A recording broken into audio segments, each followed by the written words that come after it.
Go ahead, Eugene. Okay. So I think the previous sentence at the top is something about Baba on silence. So he expressed his thoughts through handwriting when they were chatting in the evening. Here, for the first time, Baba gave each of the women some of the leftover rice and dal from his own plate as prasad. And the sidebar says, unlike her own handwriting, Mehera always admired Baba's penmanship. About his short silences during this period, Mehera speculated that perhaps Baba wanted to get the feel of it, keeping silence, to practice, to have an idea of it before he kept silence for good. When she related this, someone interjected, Baba wanted you to get the practice. And Mehera laughed. Okay, so could you scroll to the top of the page now, please, Tina? Baba's weak tea was to be taken to his room by Mehera every morning. On his tray was the warm water, a teacup, a teapot, and sugar, but no milk. One day after his week of silence, when Baba opened the door and looked at the tray, he saw a tiny ant. The ant must have been under the edge of the tray and then crawled up as Mehera was carrying it. Baba was very annoyed. He pointed to the ant and said, "You're serving me tea with ants?" He took the ceramic teapot into the bathroom and threw it down. It crashed to the floor into pieces and the tea spilled out. Mehera took the tray back to the kitchen and told Nadja to make more. This time she examined the tray minutely, wiped it clean, and made certain there were no more ants on it before taking it back to Baba. Baba taught us to be particular about his things, and he was also testing her resolve. One night, there was singing in front of the Barucha building. It went on throughout the night. The next morning, Baba told them that he had stayed awake all night to listen to it. According to Mehera, Baba composed the Bujave Nar Arti during this time of seclusion. He sang it for them and wrote it down on a piece of paper that he gave to Mehera. But what became of it later, she did not know. Dina Talati, Sunamasi, probably Sunamasi took it actually. I'm interjecting because she liked to keep Baba's, little things. And small Khorshid often visited them at Barucha building. According to Khorshid, Mehera had by now become spiritually minded. Since they were staying with the master, Mehera thought they should live simply and not wear colorful things, but always act demurely and be reserved. Then one day, Baba gave permission for them to go to the movies, and he said he would accompany them. But when they were ready to leave, seeing Mehera in a plain, somber cotton sari, Baba became upset. "Haven't you got any better clothes than this?" he demanded. "If this is how you dress when going out with me, don't come." He told Khorshid, "Take Mehera to your house." Oh, and by the way, the sidebar says, other records indicate that Mehera Baba composed the Bujave Nar or Gujarati Arti in Meherabad in January 1926, over a year later. I guess we're talking about, we're reading 1925 now, huh? Perhaps Baba wrote another similar arti in Bombay. In any case, the Bujave Nar arti was not sung much until their stay in Nasik in the 1930s. So he told Khorshid, "Take Mehera to your house." Khorshid felt awful, thinking, now Mehera won't be staying with Baba anymore. She was sorry for her, but said to Baba, all right, look after her at your house, he ordered, and he left with the others for the film.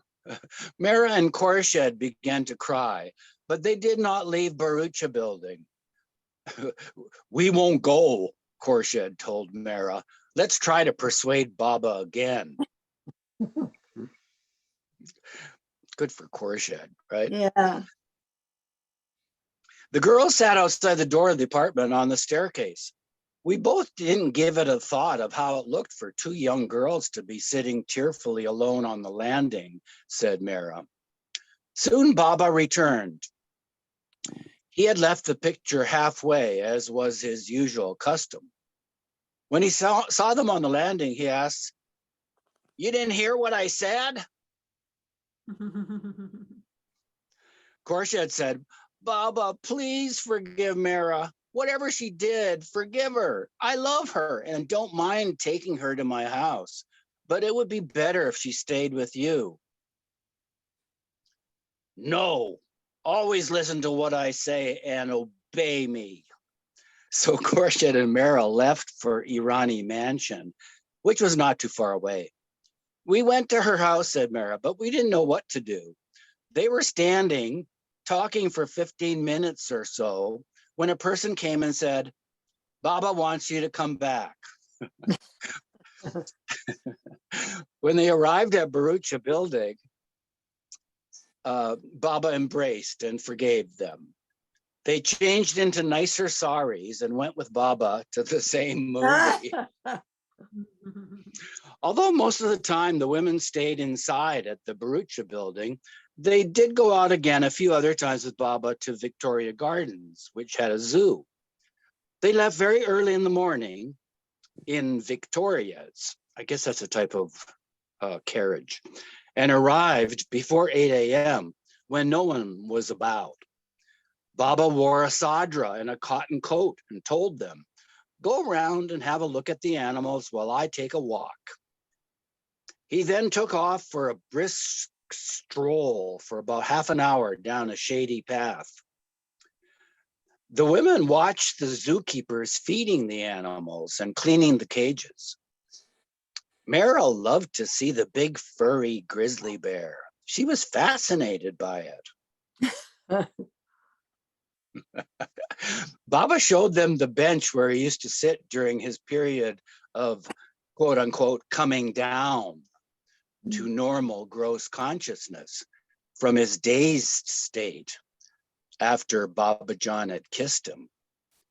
He told them the story of how a Parsi man had slapped him, thinking that Baba's peculiar stare was directed at his comely young daughter. The next day, Baba again took them to Victoria Gardens, which Mehera enjoyed.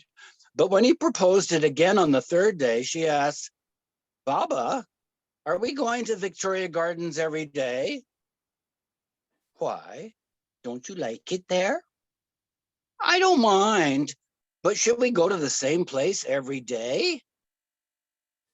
Mehera was concerned that the zookeepers would wonder why these women were coming every morning to watch them feed the animals. So Baba said that she did not have to go anymore. Then one morning, Baba suddenly became upset and told the women to leave. For some reason, he was furious. He did not want any women staying with him, as he said. Naja was sent away at once with her bedding and small trunk. Her father, Masaji, carried everything down the stairs and took her to the Dadar railway station, which was nearby. Mehera, too, was told that she must leave. I don't want any women around me, Baba repeated, although Daulat Mai was told not to leave, but to stay upstairs in the apartment. Baba did not give Mehera time to change her clothes. Out she went, downstairs and onto the pavement. I'll walk very slowly, she thought. She looked up towards Baba's room and saw him looking out the window, watching her. He gestured for her to keep going. Go away, he shouted angrily from the window. What are you waiting for? We shouldn't laugh. Mehera started walking down the sidewalk, but still very slowly. Though she was quite embarrassed to be walking all alone, dressed in an everyday cotton sari, an old pair of sandals on, and a white cloth tied tightly around her head. There I was on the road, dressed that way, Mehera remembered. And in those days, when Parsis would go out, they were always fashionably well dressed.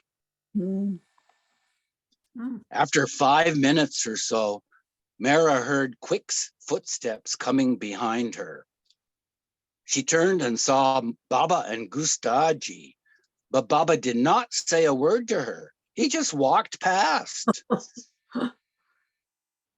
Mehera followed them, and as they made several turns and finally came to the home of one of Baba's early followers, Burjor Dahiwala, whom Baba would visit during the Manzili meme days, Mehera stood glumly outside by the entrance and waited.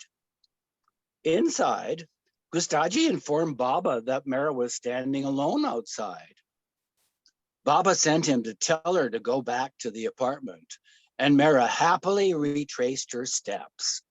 Baba was now in a good mood and also sent word for Naja to return from the station. When Mehera got to the Barucha building, she went upstairs. Soon Baba returned and quietly went to his room. When ordered away by Baba, Mehera had been unwilling to leave him, but had obeyed. Another test. While at Barucha building, Baba also took the women to Pune for a few days to visit his mother, Shireen Mai, and the rest of his family. Before they left, Baba bought a toy for his 6-year-old sister, Manija, and gave it to Mehera to give to her. Keep it, the toy, safely, he told her. Be sure to give it to Mani when we reach Pune. Mehera believed that by doing this, Baba was encouraging her to make friends with Mani. Baba's family was living in what is now known as Baba House.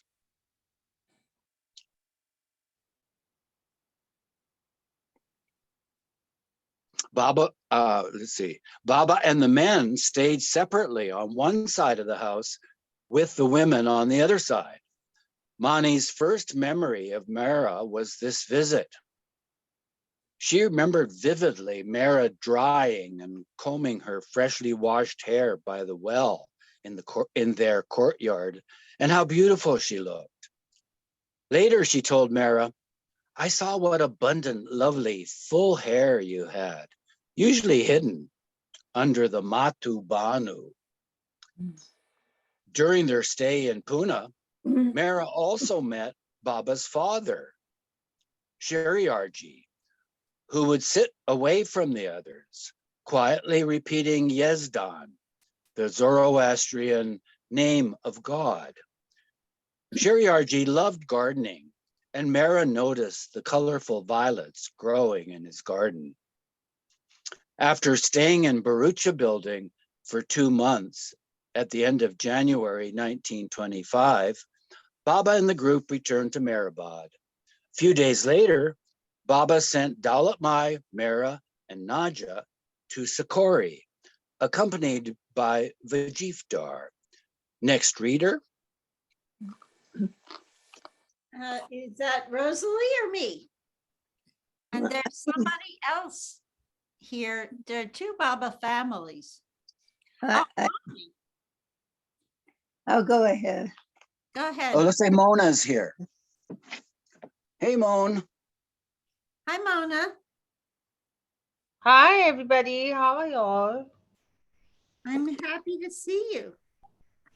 Same here. I'm so happy to hear y'all, see y'all, and your cat. Oh, my cat. Yeah, Petunia. Okay, Tina, get to work. Oh, Read, oh, read, she wrote. I How thought it is was it? Rosalie. During their stay in Pune, Mera, well, my word, When uh, when it was time to leave. I can't see it on my, You can't see it? yeah. You might as well pull it up now. Yeah.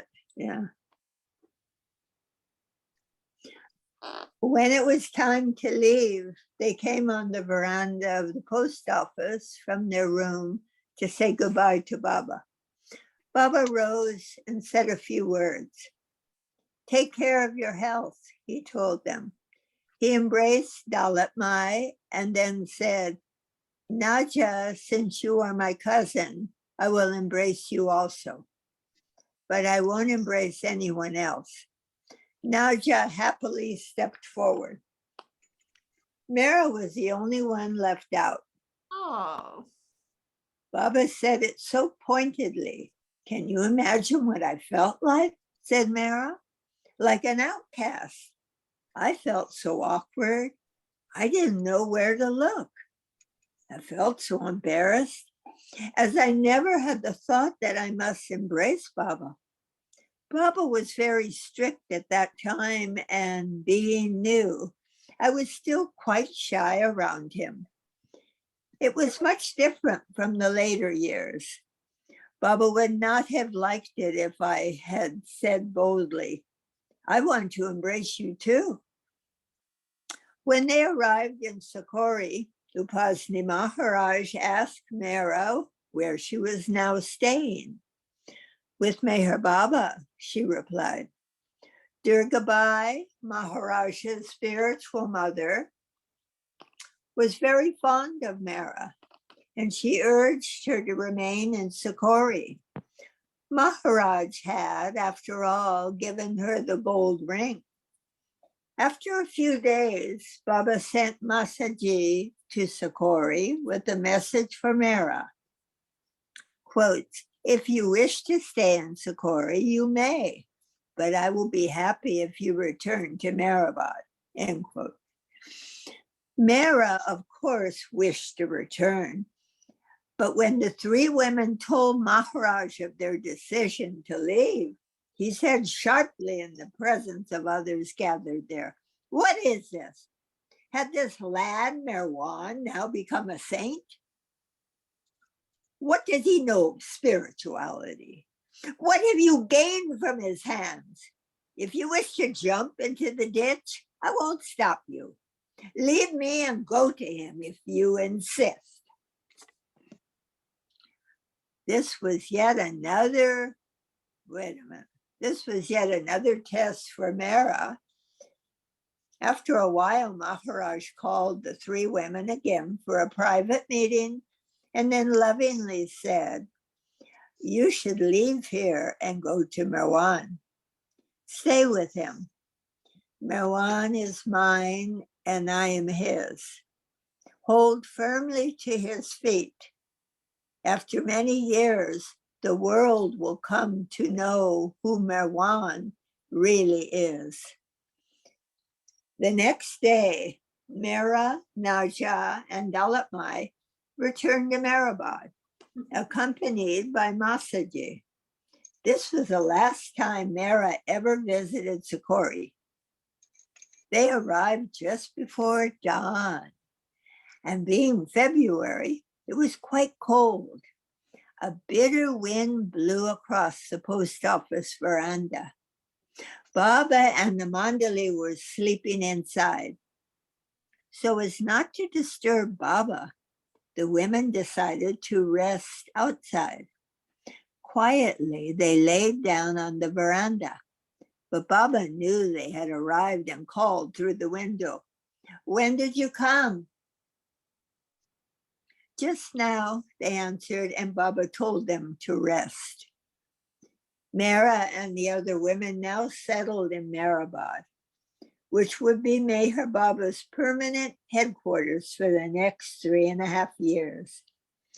Dalamasi, Big Khorshid, Small Khorshid, and Khorshid's mother, Sunamasi, also joined them, and they were again accommodated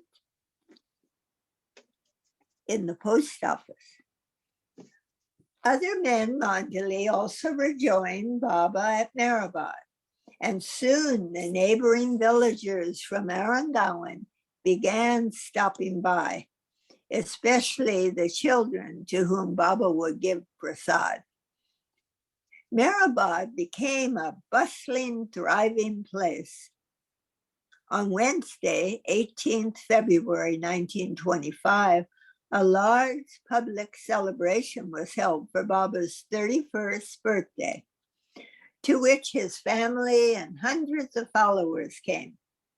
A pavilion was erected by the post office veranda and elaborately decorated. Bhujas, tea, and rava, a sweet dish made from wheat with raisins and almonds, were served. Masaji poured the tea and distributed the rava. "Take more," he would say. "There's plenty." After their plain diet of rice and dal for so many days, these were real treats for those staying with Baba. And there was another special treat. For the first time, Baba allowed the women to wash his feet that day. Not too long after his birthday, Baba came to the post office one day with Gustaji. A message was sent inside that whoever had a gold ring should send it to him. Big Khorshid had her wedding ring, and Mehera was wearing the ring Upasni Maharaj had given her, but it would not come off. After 2 attempts, Mehera was able to remove the ring and handed it to Gustaji. Soon after Baba came inside, he returned Maharaj's ring to Mehera and put another heart-shaped gold ring on her finger, the same finger of her left hand on which she wore Maharaj's ring. Written on the inside of the ring was, in capitals, Baba. Mehera just looked at Baba without saying anything. And then she said, "I was rather shy in those days and didn't speak much or too freely with Baba. I never asked Baba from where he got the ring. Did he have it specially made or did someone give it to him? I don't know." It is significant that Meher Baba asked for Maharaj's ring and then returned it to Mehera, indicating that now it was from him. Mehera wore both rings on the same finger for the rest of her life. The sidebar says someone had given Baba the ring that he gave to Mehera, perhaps on his birthday. After wearing the new ring for years, the word Baba gradually wore down and became very faint. Baba also gave Mehera a purple enamel ring with Meher written on it in gold letters. But the time of testing was not yet over for the women. A photograph had been taken of Baba with his followers at the birthday celebration. But Baba is frowning in it because despite the pomp and gaiety of the occasion, he was not in a good mood that day. This time his wrath had fallen on Naja. A temporary kitchen had been constructed near the post office, and on the floor was a large pot of curd, yogurt. A dog came and pushed the lid off and began eating the curd. The Alamasi saw it and finding nothing else close at hand, took a piece of burning firewood and shooed the dog away.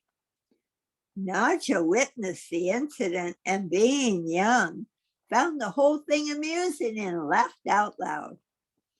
Baba was seated in the post office veranda, surrounded by the birthday guests, villagers, and the mandali.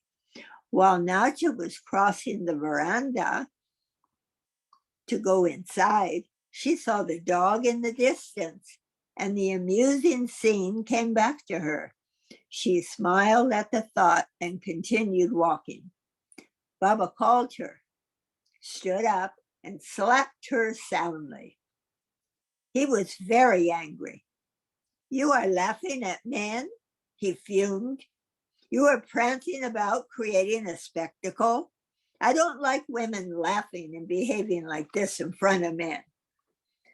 Baba's comments were not actually directed at Naja. The women followers from Bombay were present, talking and tittering amongst themselves. Baba did not like the way they were behaving in his presence. He wanted to teach them a lesson, and Naja became the scapegoat, a role she was destined to play many, many times in the future, as Baba would often scold and even strike her, sometimes causing her to fall down. Everyone became dead silent. Baba repeated, "I don't like men and women laughing with each other in my presence. Whatever they want to do outside is their business, but not in front of me." Naja felt humiliated. She went inside and cried her heart out. She had tried to explain why she was laughing, but Baba had been too upset to listen. Baba sent those on the veranda away to rest and called Naja outside, where Adi Senior was also seated, massaging Baba's feet. Baba embraced her and said, "I didn't mean to beat you, but I had something in mind. I wanted to set an example for the others." He kissed her and said, "Don't worry, forget about it." Mehera remembered this incident slightly differently. According to her, Naja was restless by nature and would never sit quietly. She had the habit of jumping up and down, going here and there, and also had a very loud, very loud laugh. A small beige puppy had just begun staying with them. Baba was seated on the veranda in the early afternoon with the men. Naja was standing in the middle of the veranda, and the puppy caught hold of her sari. She began giggling and played with it, saying, "No, let go." The men were watching, and Baba did not like it. He stood up and slapped Naja. Later, he embraced her and explained, "Why did I beat you? There were others men present." He told her that she should have taken the puppy away quietly. "For others besides the men also, I had to do it," said Baba. Naja took this to mean that the others referred to Mehera, who had also been chuckling at the incident. Mehera said that this was incorrect and thought that Baba had slapped Naja for the benefit of the men only, because their attention was on Naja and not on Baba. But Baba would at times also become angry with Mehera. And one day he found an excuse when Mehera was cleaning cloves of garlic. The breeze blew the outer husk away, and Baba noticed them scattered about. "Who has done this?" he asked. Mehera said that she had. And she said, "I don't know how it happened. The wind must have blown them away." Baba said, "Look here. Whenever you make a mistake, I'm going to beat Naja." Wow. Mara, Mona- recalled, I felt so uncomfortable. I had to be on the lookout all the time not to make any mistake or cause Baba to get upset. Otherwise, Naja would suffer. What, Tina? What did you want to Oh, say? I wanted to know if you wanted Mona to read. I would just want to read that part about the slap and then she could read. Okay. Sometime later, about 5 months after they had come to stay at Meherabad, Baba even slapped Mera. They were walking outside when Baba's foot became caught in Mera's sari. Baba nearly tripped, but Mera caught him. For some reason, he was furious and pushed and slapped her. Shireen Mai and Daulamasi were there and heard the commotion. Shireen Mai took Mera aside. It serves Merag right, she said. Why was he walking so close? Why did he want to beat her? But Daula was more worried about Baba. He might have tripped, fallen, and been injured, she said. Baba never pushed or slapped Mera again. And although it was a heart-wrenching experience at the time, Mera stated later, the slap hurt and smarted, but not too much. I am glad I had this Ram Prasad from Baba. I wanted to say here, I was looking for that in the book. I remember, I think he hit her doing universal work on abuse of women. Mm. I mean, I saw it as that because he never hit her again. It was, he felt so bad. I mean, and I know it's common knowledge. If the man hits a woman, it will happen again. Mm. But not when you're avatar. Not when you do things right. Right. Okay, Mona. Mona to take over. From where? Can you just guide me? India. Thank you.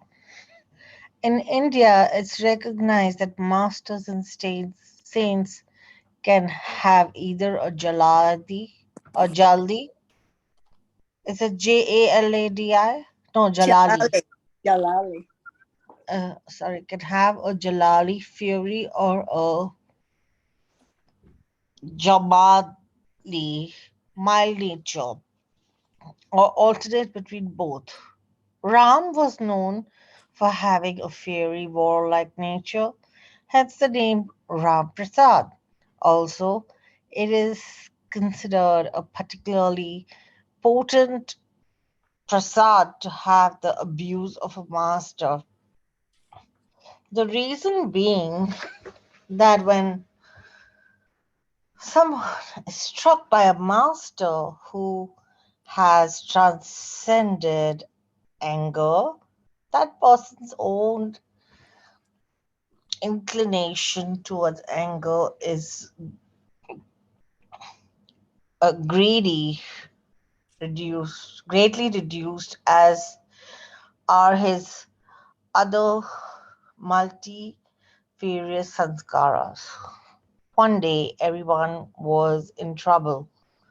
Baba got upset over something said to the women. All leave Meherabad at once. I don't want any of you here. Go this instant. The women had been cooking and were dressed in old saris. Bera had not been present at the time, but she too started walking with the rest of the women toward Ahmednagar.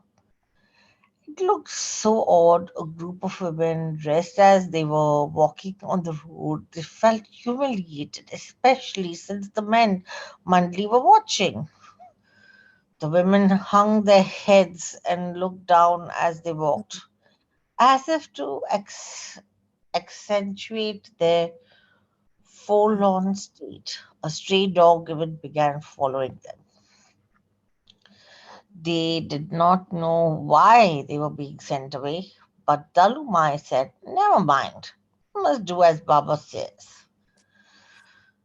After they had gone some distance, they heard someone behind them clapping. One of the Bundy ran up and said, "Come back, come back. Baba's calling you." They had been dragging their feet, walking as slowly as possible, but now they hurried back, all smiles. Baba was no longer there, so they resumed their cooking as if nothing had happened. Twice this sudden banishment from Meherabad occurred. In those days, the atmosphere was tense and serious. Mehra related. Sorry, the women were on constant tenterhooks. This phase of testing the women is reminiscent of the Manzale meme. Can you read the sidebar? Yeah. Khurshid recalled another incident involving Mehra who had committed some mistake. Baba told Parvati, a leper who had come to Meherabad, to take off her sandal and smile and strike Mehra with it. Oh my God. Baba told Parvati, strike Mehra with it. Khurshid was in Bombay at that time, so she is not certain which Parvati actually did this or not. And Mehra was vague in relating, scroll up please, the incident to Khurshid when she returned. Let's see. Let's see. This face. Can you continue that sentence at the bottom? Yeah. This phase of testing the women is reminiscent of the Manzale meme. Days when Baba would do likewise while training the men. But they but there may have been another reason as well. Baba may have wished to demonstrate how strictly he was keeping the women at Meherabad. The second banishment occurred after something Shirimai said. Shirimai, who could always be relied upon to tell Baba what was being said about him, informed him. Now that you keep women in your ashram, all of Pune is talking. Do you know what people are saying? How does it look, Berog, to be staying in this isolated place with women and young girls? And everyone embraces you. Why do you allow them to embrace you? Baba said, Memo, Shirima, if you want to be embraced, I will order everyone to embrace you. But his mother went on, and Baba finally said, All right, I don't want any women staying with me. He told the women to leave. The rice, dal were cooking, but they had to leave without delay. Everything was left on the fire. Feeling sad, they walked through the fields to the main road. How awkward it will look when we show up at Gulmai's place. Kushru quarters like this, they thought. Then someone came running. Baba is calling you, he shouted, and they returned to their work. Naja observed, we never knew that we would stay with Baba forever. Mm, Always something or the other would happen. Baba would say, Go at any moment. Baba would shoo us out. We were never sure about being with him. So many times this happened. Gustaji, Dalumai, Daulatmai, Meherabad, 1925, SS10. mm. That's almost 100 years ago. Yeah, I just went to Kushru quarters the other day. Wow. What was it like? Very beautiful, really nice. It's in Meherabad. It's in the Ahmed Nagar Trust office. It's very quiet, very peaceful. It's the room where Basti Maharaj used to meditate. Mhm. This is Gulmai and wait a minute, Green Mai. They look so lovely with those saris draped like that. Gulmai and Shilmai. Okay, I'll pick up now. Thank you. Mm-hmm.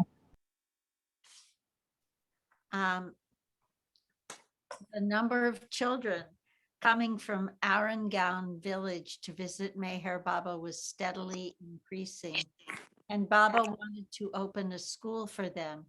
Additionally, many others were now hearing of Baba and coming for his darshan. To protect the women from so many prying eyes, Baba had a tata bamboo matting fence erected around the post office. A private compound was made in the back, and the matting was also placed on the north and south sides of the veranda. This somewhat dimmed the light coming into the building, but the women could now run back and forth and call to each other in privacy. However, they were not allowed to leave the compound. Part of the post office veranda was converted into a storeroom where sacks of rice, boxes of tea were stored. For the men mandali, temporary quarters of tin sheds were constructed on the other side of the property. Inside the windowsill, one of the post office's tall windows had at one time been a postal counter. Here, Baba's drinking water was kept in an earthen chati jar, which stayed cool because of the cross draft. Since the women would usually be busy, Baba would reach through the iron bars and help himself to the drinking water with a mug. Sometimes he would tell Mara to hand it to him if her hands were clean and did not smell from peeling garlic. All of their drinking water came from the well near the road and was filtered through a cloth into a clean utensil. Baba told Mara to boil the water meant for him, but the rest to drink. The rest drank the water that had only been strained. Baba's drinking water was boiled on a kerosene stove and then put outside on a high stand to cool during the night. The pot had a heavy lid that would not fly off in Meherabad's strong breeze, so nothing could get inside. In the morning, a small chati kept exclusively for Baba was washed with a brush. Mara then tied a muslin cloth around over its mouth and poured the cool boiled water into it, thus straining it again to filter out any remaining particles of dirt. In the middle window of the post office, Baba's photo was kept on a sill, like a miniature altar. Since the women did not see Baba upon awakening anymore, they first bowed to his photo from before the beginning their day. No arti was recited then. When we came to Meherabad permanently, Mara explained, Baba didn't want us to pray for so long, as we had done Keta and Kushru quarters. There was too much work to do. After Baba opened the Meher Charitable Trust Charitable Hospital and the dispensary on March 21st, 1929, in the mess quarters, and the Hazrat Babajan School 4 days later, plus a leper ashram. In May, there was even more to be done. Most likely, this photograph was taken was one of those taken in October by Keki Irani, Sarosha's brother-in-law. I don't know what photo they're talking about. Does anyone know? Okay. Somebody want to read? How about Eugene?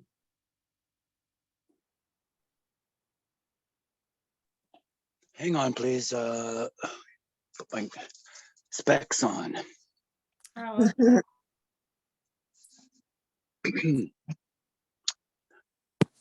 Baba liked to keep us occupied.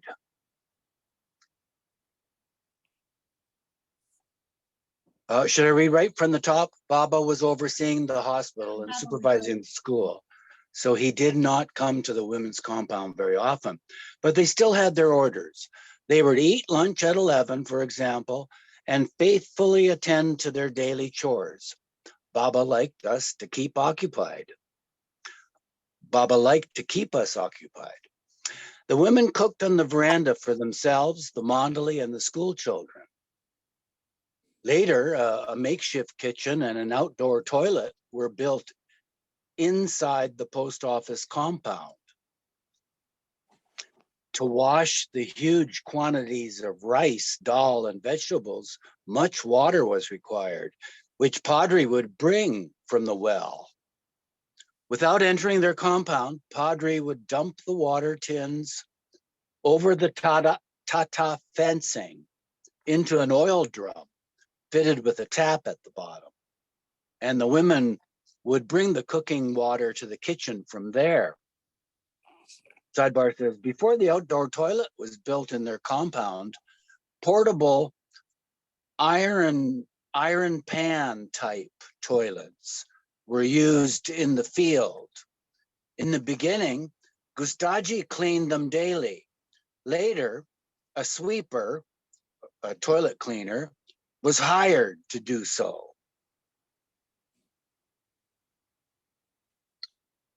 Back to the text.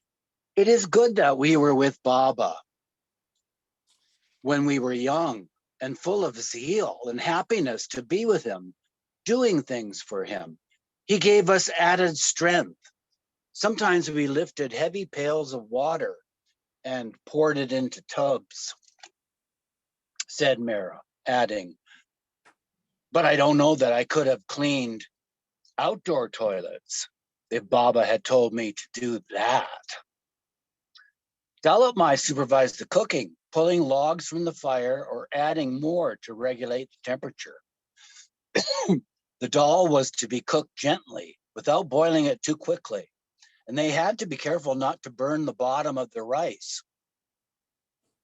Baba tested each container of rice and dal that went out of the kitchen to ensure that it was thoroughly cooked before it was distributed to the children. Baba was so particular that the large vessels of rice must be cooked all way through. Cook for these children as if they were your own, he would say. Usually Baba went across the road to be with the men while the women were cooking, but sometimes he remained on the veranda. Occasionally he would push wood into the fire, stir the dal, or help prepare the chutney. When Baba would make a few chapatis, these were kept separate and eaten as his prasad.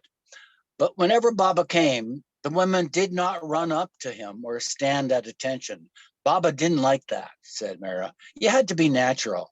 To stand before him, join your hands in obeisance, Baba wouldn't like that. So we would continue our work. If Baba had something to say, he would call us or come towards us. Gustaji was the only one from the Mandali who were allowed to be with the women, and he and Dalatmai managed the stores between them.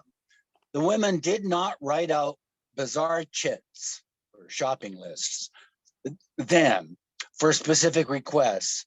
That was a practice that was adopted in later years.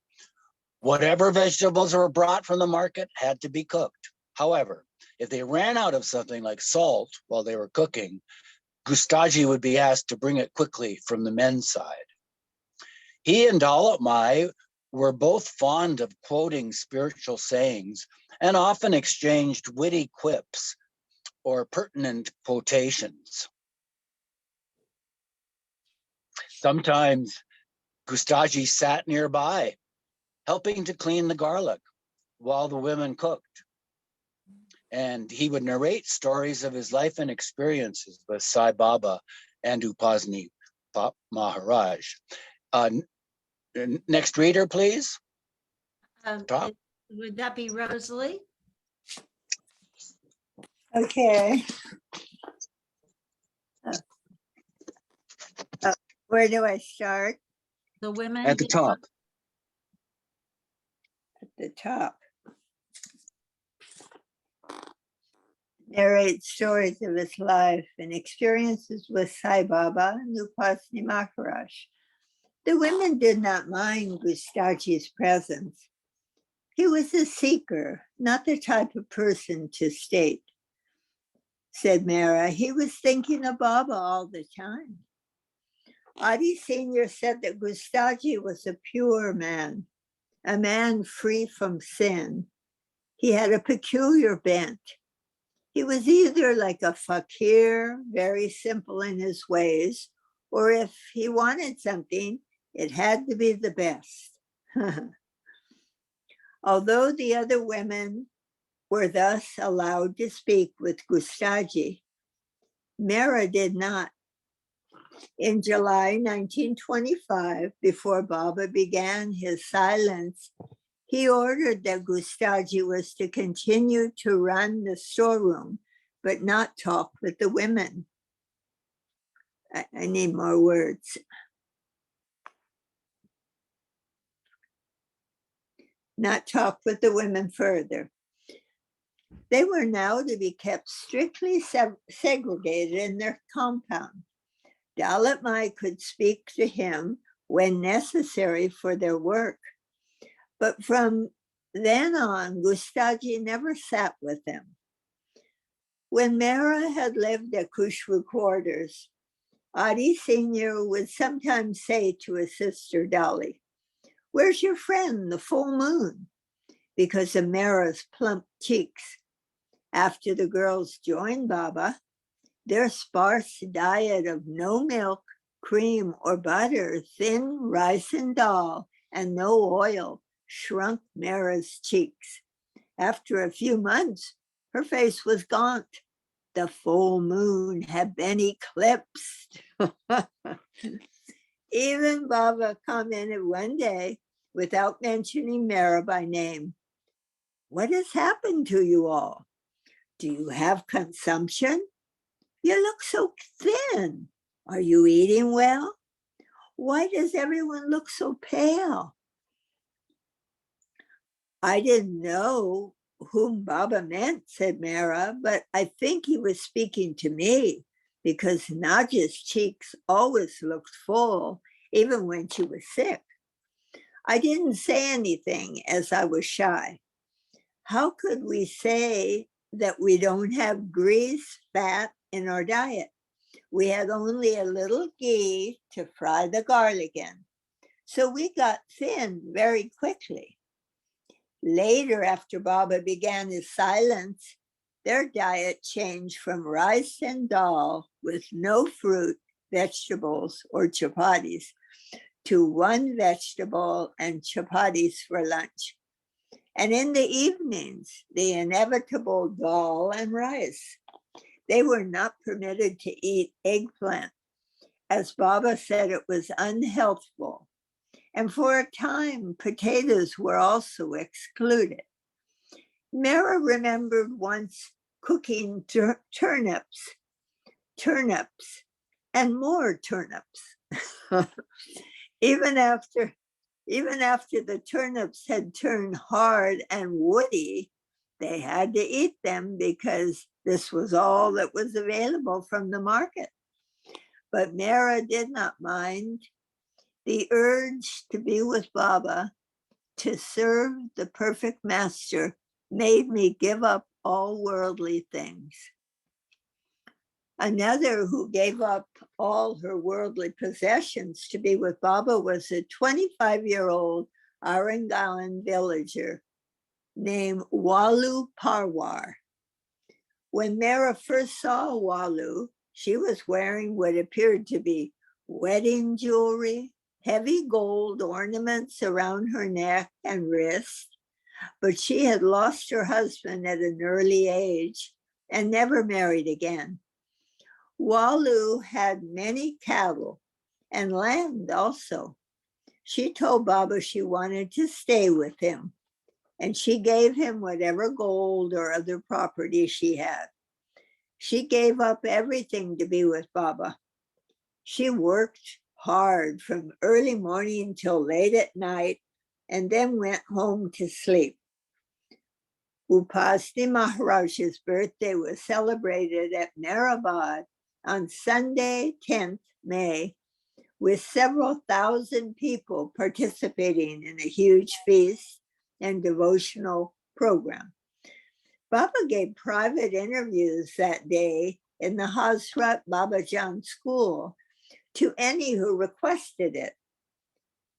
Chandji, one of the early Mandali, arranged for a film to be brought from Bombay and shown for the occasion. Since there was no electricity at Meherabad, a portable generator was brought to run the projector. After dark, everyone gathered inside the post office compound where the silent films, Saint Sakhu and Bas Mashur Mohini, were projected on the wall of the post office, where a white sheet had been hung as a screen. The men sat together on one side of the veranda and the women on the other. Baba sat in the middle with his back to the women. Saint Sakhu is an Indian Cinderella story about a woman with a cruel husband and tyrannical mother-in-law who is drawn by an inner urge to attend a Krishna festival. While she is there, Krishna assures her form and attends to her manifold household duties. Oh, I see. Krishna assumes her form and attends to her manifold household duties. The miracle is discovered and Sakhu becomes a saint. With the part of Sakhu played by a beautiful Italian actress, the film was quite engrossing to Mehera, Naja, and Khorshid, who talked about it during the intermission. They spoke of how great the saint was and of her love for God and devotion to Krishna, even though Krishna was not in the body at the time. Mehera felt happy that Baba himself was seated so near to them, and they loved him as their perfect master and their God. With these thoughts in their minds, when the film resumed, Khorshid put her hand and lightly touched Baba's sadra. Baba was very strict then, and they were not permitted to touch him, but at least they could touch his sadra. It was dark and no one saw her, they thought. So one by one, each of the girls touched Baba's garment. But when Mehera extended her hand and touched it, Baba turned and asked, "Who is touching my sadra?" She was caught. She told Baba it was she. He said, "I don't like it. When you are sitting behind me, you mustn't touch my sadra or me." And after the film, Baba took her out of the audience and scolded her further. "Why did you do that?" he demanded. "Are you in the habit of touching men's clothing? Have you ever done that to anyone before? Be honest." Mehera was shocked. "Oh, no, Baba. She protested strongly. The others touched your sadra, so I also wanted to touch it. You must never do that, he said, and he warned her, don't do it again. No, Baba, she promised. Oh, I'm sorry. I had now because I have to be somewhere, but Yeah, no, that's a good point. okay. Thank you all for coming. Jai Baba. Hey, Baba. Jai Baba. Oh.